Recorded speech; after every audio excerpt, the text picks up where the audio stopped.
প্রিয় দর্শক বন্ধুদের জন্য আবারও হাজির হয়ে গেলাম নতুন একটি ভিডিও নিয়ে।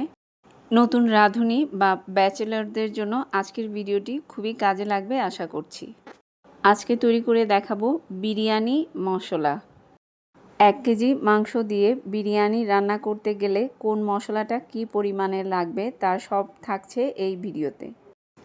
1 কেজি পরিমাণ মাংসের জন্য যতটুকু মশলা লাগবে সেই পরিমাণটা যদি আপনার জানা থাকে তাহলে আপনি যখন 2 কেজি 3 কেজি বা 4-5 কেজি মাংস দিয়ে বেশি করে বিরিয়ানি তৈরি করতে যাবেন মশলাটা ঠিক সেই আন্দাজে দ্বিগুণ 3 গুণ 4 গুণ বা 5 গুণ করে নিলেই হবে।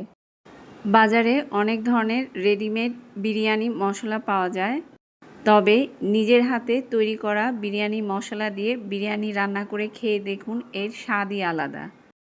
বিরিয়ানি তৈরি করতে মশলার সঠিক পরিমাপটা খুবই জরুরি, কেননা সবই সুগন্ধি মশলা। কোনোটা বেশি হয়ে গেলে বা কোনোটা কম হয়ে গেলে বিরিয়ানির টেস্টটা ঠিক পারফেক্ট হবে না, তাই সঠিক পরিমাপটা জানা খুব জরুরি।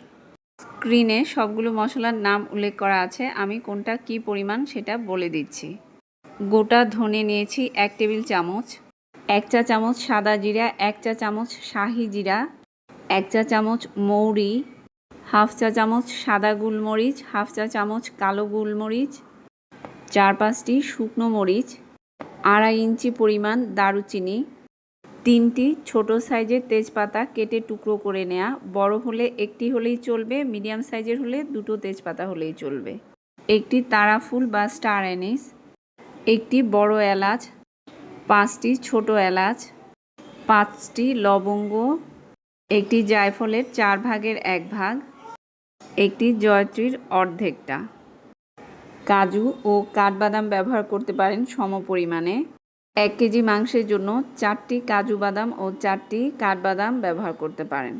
জায়ফল ও জয়ত্রীর টুকরোটা বাদ দিয়ে বাকি সব মশলাকে শুকনো খোলায় জাস্ট 20 থেকে 25 সেকেন্ডের মতো একটু নেড়েচেড়ে নামিয়ে নেব।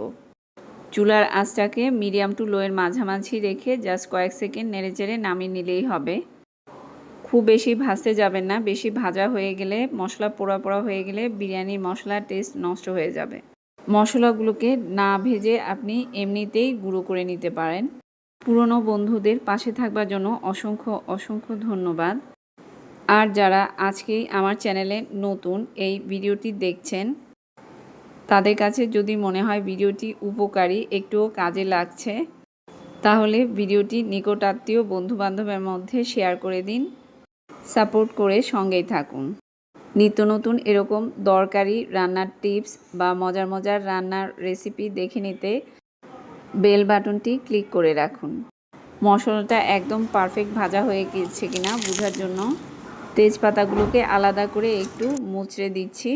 তেজপাতাগুলোকে আলাদা করে রেখে দিচ্ছি। মশলাটা ঠান্ডা হলে সবগুলোকে ব্লেন্ডারে দিয়ে গুঁড়ো করে নিচ্ছি। আপনি চাইলে শিলপাটাতেও গুঁড়ো করে নিতে পারবেন। এই পর্যায়ে 8টি কাজু বাদাম দিয়ে দিচ্ছি।